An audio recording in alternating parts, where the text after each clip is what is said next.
পেটে যখন বডিটা তৈরি হয়, মাথার চুল থেকে পা পর্যন্ত কোনো পাঁচটা বাকি থাকে না, একসঙ্গে আল্লাহ দান করেন। আর সব বডিটা নিয়ে আমি দুনিয়াতে চলে আসলাম। এই বডিটা আল্লাহর দেওয়া, এইটাকে নিয়ে আমি পৃথিবীতে খরচা করতে শুরু করেছি।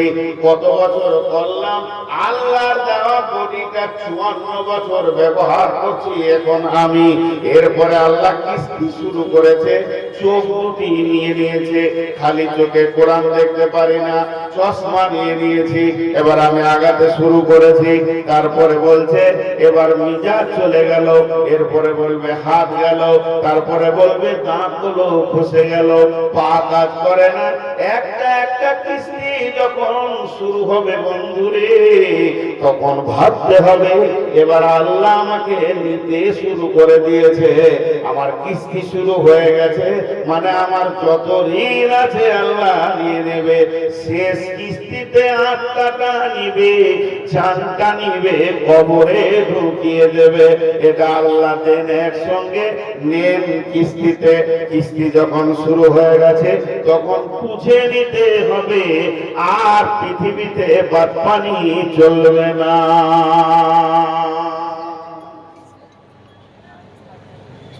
আর চলবে না। সেরা শ্রেণীর লোক আমাকে জিজ্ঞেস করছে কোথা থেকে এলেন? আমার বাড়ি সেরা শ্রেণী থেকে 600 কিলোমিটার রাস্তা,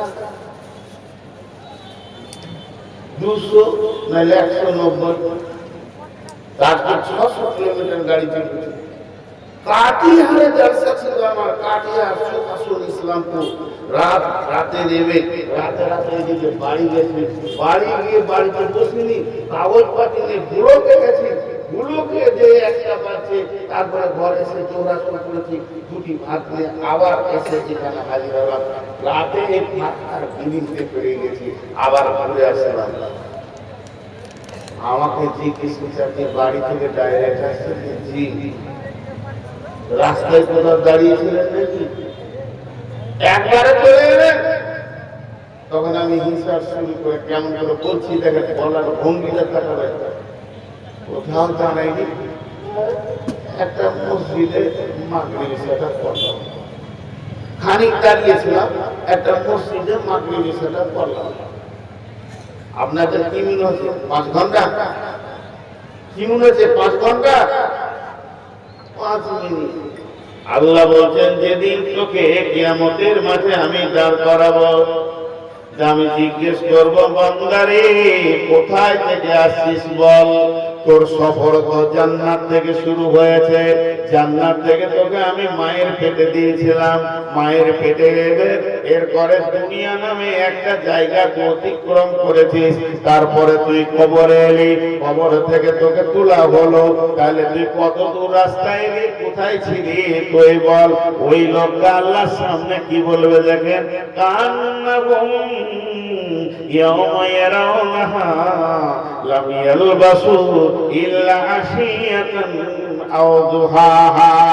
হে আমার রব, ওরে আমার আল্লাহ, আমি এত লম্বা সফর করেছি জান্নাতুল ফেরদাউস আলামে আরওয়া থেকে মায়ের পেটের ভিতর দিয়ে, তারপরে দুনিয়া নামে একটা জায়গা অতিক্রম করে আয়ের পরে কবরের ভিতর দিয়ে তোমার কাছে হাসরের ময়দানে এলাম।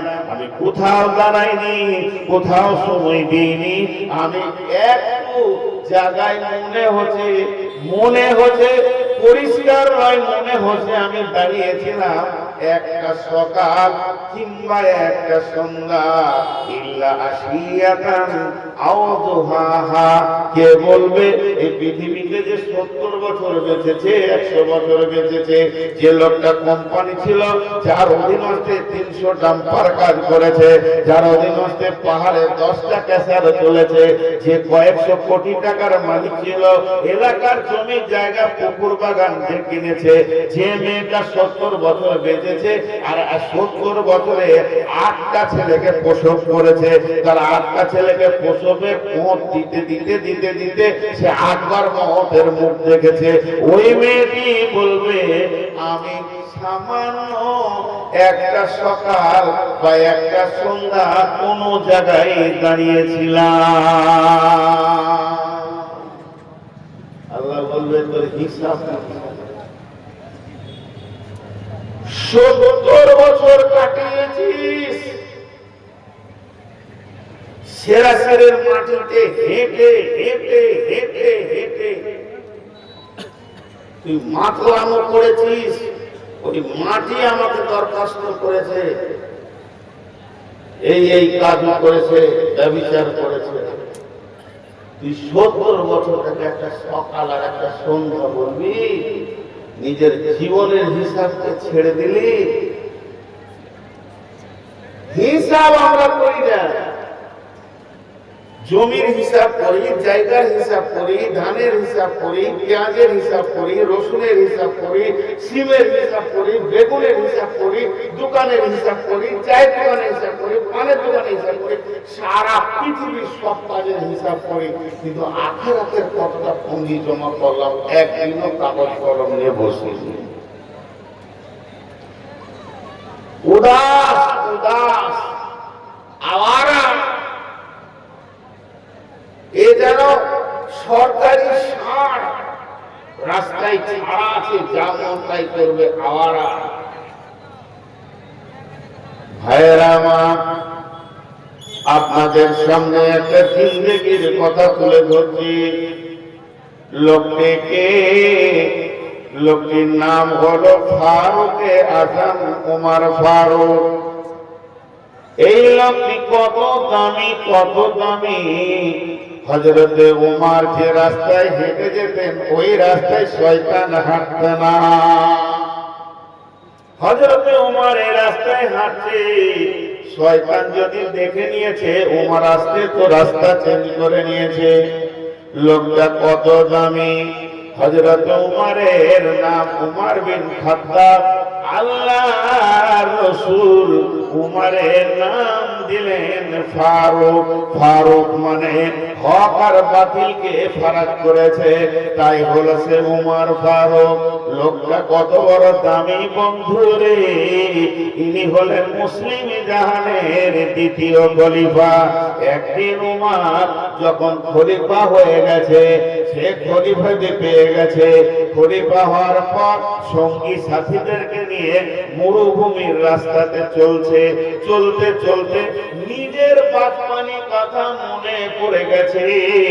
নিজের বাচপানির কথা মনে পড়ে গিয়ে সাথীদেরকে শোনাচ্ছে, ও আমার সাথীরা শোনো, ও রাসূলের উম্মতেরা শোনো, ও আল্লাহর গোলামেরা শোনো, এই ময়দান দিয়ে আজকে আমি খলিফা হিসেবে হাঁটছি, বাদশা হিসেবে হাঁটছি। আমি উটের উপরে সওয়ার হয়ে যাচ্ছি। একদিন আমার আব্বা আমাকে উট কিনে দিয়ে এই ময়দানে দিয়েছিল, যা তুই উট চড়িয়ে নিয়ে আসগা। আমি উমর একটা উটের রাখাল ছিলাম, এই ময়দানে উট চড়াতে এসেছিলাম। তাহলে একদিনকার ঘটনা শোনো। আমাকে প্রচন্ড রোদ লেগেছে, আর উট আমার ঘাস খেয়েছে, ঘুরছে চড়ছে। আমি আর গরমে থাকতে পারছি না। কোথা যাব, কোথা যাব? উটের পাছাতে গিয়ে বসেছি। উটের পাছাতে গিয়ে বসেছে, আরো বড় বড় বড় বড় করার মাথায় লেগে গেছে। কতটা বলে, চাওয়ালা উঠা, চা উঠা, ভাত সিধা মালদা স্টেশন চলে যা। এই চাওয়ালা ভাত, ওই চাওয়ালা ভাত, আবার ঘরে দোকান বাড়াচ্ছে, ফের ঘরে দোকান বাড়াচ্ছে। সাহস কথা উঠে না, ভাত বাড়ি চলে যাচ্ছে, তোকে খুঁজছে স্টেশন, ফের গাছে আড়ে বসে। কত বড় বদমাশ কয়েকটা লোক যাবার ওখানে মুরগি বসে, বাস কথা মারপিট করে দিল। সুবহানাল্লাহ। এক মা কাল রাস্তায় হাঁটছে, বসে চলছে, এক মুরগি বলছে পড়ে যাবে, সোজা করে হাঁট। টলতে টলতে বলছে, আমি পড়লে একা খাবো, তুই পড়লে সমাজ পড়ে যাবে, তুই বেশি সুজা না, তুই যদি পড়ে যাস তো সমাজ পড়ে যাবে। মৌলবি যদি বেলাইনে যায় ওকে সুজা খেয়ে পড়ে, আমরা কত বদমাশ বলবো পৃথিবীটা সুবহানাল্লাহ। এরাই আবার সমাজ চালাবে বলছে। আমি বললাম যে আমি রুগী হয়ে গেছি এখন, তো হযরত ওমরের মাথায় উটের গোবর ফেলে তাও তো তুলে লেগে আছে, বাড়ি গেছিল বাবার নাম খাত্তাব, খাত্তাবের সামনে গিয়েছে, তো বেটাকে জিজ্ঞেস করে তোর মাথায় গেল কি রে, তোর মাথায় গেল কি রে? আব্বাজি খুব গরম লাগছিল তো জায়গা ফিরে পাইনি, ওই উটের পাশার কাছে বসেছি তো উঠে গেলে মারলা গালে গরু। উটের পাছা কি বসার জায়গা? উটের পাছা কি বসার জায়গা? যে লোকটা উট চড়াতে গিয়ে বাপের কাছে থাপ্পড় খেলো, যে লোকটা উট চড়াতে গিয়ে বাপের কাছে থাপ্পড় খেলো, আর একবার বলছি যে লোকটা উট চড়াতে গিয়ে বাপের কাছে থাপ্পড় খেলো, ওই লোকটা একটা আঙ্গুলে 18 লক্ষ বর্গ মাইলে বাদশাহী করেছেন। সুবহানাল্লাহ, 18 লক্ষ বর্গ মাইলে বাদশাহী করেছেন। চারটিখানি কথা। সেই উমর কি কথা বলছেন খালি শুনেন। উমরকে সাহাবীরা আদর করে একটা নাম দিয়েছিলেন, কি নাম? মাওফাতুল ওয়াহি। এটা সাহাবীরা কখনো কখনো ডাকতেন মাওফাতুল ওয়াহি। কেন? উমরের সাথে আল্লাহ এত মহব্বত, উমরের জবান আল্লাহ এত পছন্দ করেন, উমরের জবানকে কেন্দ্র করে কোরআনের কয়েকটা আয়াত নাযিল হয়েছে। কেউ বলেছে 21 খানা আয়াত, কেউ বলেছে 6 খানা। তার মধ্যে আপনাদেরকে এক দুটা শোনাই। হযরত উমর বসে আছেন মসজিদে নববীতে, আর নবীজির ঘরে সাহাবীরা ঢুকছে বেরোচ্ছে, ঢুকছে বেরোচ্ছে, কোন যেন ইতস্ততা নাই, কোন রকম যেন লজ্জা শরম নাই। উমর মসজিদে বসে বসে বিড়বিড় বিড়বিড় করে বলছে আর বলছে, আল্লাহ তুমি আয়াত নাযিল করে দাও, পর্দাটাকে ফরজ করে দাও। পর্দা যদি ফরজ না হয় তাহলে রাসূলের ঘরে পবিত্র রাসূলের বিবিরা রয়েছে, আর সাহাবীরা ঢোকা বাড়া করছে। এটা আমাকে বড় খারাপ লাগছে। মুমিন মেয়েদের জন্য পর্দা তুমি আয়াত নাযিল করে দাও, যাতে করে পর্দাটা চালু হয়ে যায়, তাহলে রাসূলের ঘরে ঢোকাটা অন্তত বন্ধ হবে। উমর মনে রাখেন কথা আল্লাহকে বললেন, আর জিবরাইল আমিন চলে এলেন রাসূলের কাছে, পর্দার আয়াত নাযিল করে চলে গেলেন। কত উমরের জওয়ানের আল্লাহ কত তাসির দিয়েছিলেন। আরেকটা আপনাদেরকে শোনাই, লোকটার খালি কোয়ালিটি শুনেন, তারপরে জীবনের হিসাবটা বলবো। কোয়ালিটিটা আগে শুনেন, আজকে তো হিসাব শোনাবো বলেছিলেন। আল্লাহ রাসূল বাইতুল মুকাদ্দাসে, এটা ফিলিস্তিনের যুদ্ধ চলছে, ওইটাকে যখন বাতিল ঘোষণা দিল কিবলা করা থেকে, আর পশ্চিমে কাবাকে যখন কিবলা করে দিল মক্কার, বিশ্বনবী মক্কায় গেলেন নামাজ পড়তে, হাতে মুসল্লা রয়েছে, বিশ্বনবী কাবার পাশে পাশে ঘুরছে, আর সাহাবীদেরকে বলছে, ও সাহাবীরা তোমরা আমাকে মাশওয়ারা দাও, তোমরা আমাকে যুক্তি দাও, বুদ্ধি দাও, আজকে আমি মুসল্লাটা কোথায় রেখে নামাজ পড়বো? যেহেতু এটা কাবা শরীফ, কাবার উত্তর থেকে দক্ষিণ মুখে নামাজ হবে, দক্ষিণ থেকে উত্তর মুখে নামাজ হবে, পূর্ব থেকে পশ্চিম মুখে হবে, পশ্চিম থেকে পূর্ব মুখে হবে, কাবার যেদিকেই দাঁড়াবে নামাজ হবে। তাহলে আমি আজকে কোথায় দাঁড়াবো? প্রথম কোন জায়গায় স্টার্ট করব, চালু করব, আমি কোন জায়গাতে বলো? যার যেমন বুদ্ধি ছিল রাসূলকে পরামর্শ দিল, কেউ বলে এখানে করেন, কেউ বলছে আপনার মন যেখানে যাবে করেন। এইভাবে আবু বকর একটা বলল, সমস্ত সাহাবীর বলা হয়ে গেল। গেল।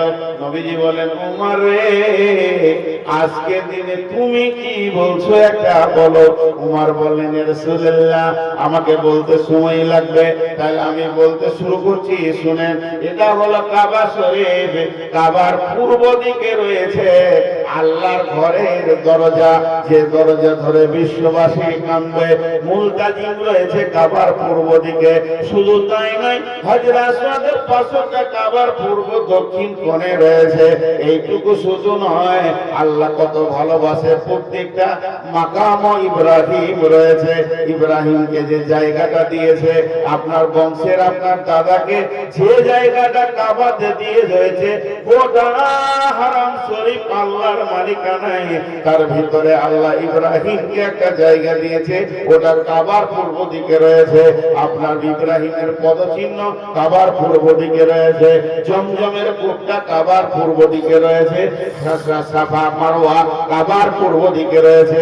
আল্লাহ এত নিয়ামতকে কাবার পূর্ব দিকে রেখেছে। আমি উমরের মত, এটা আপনার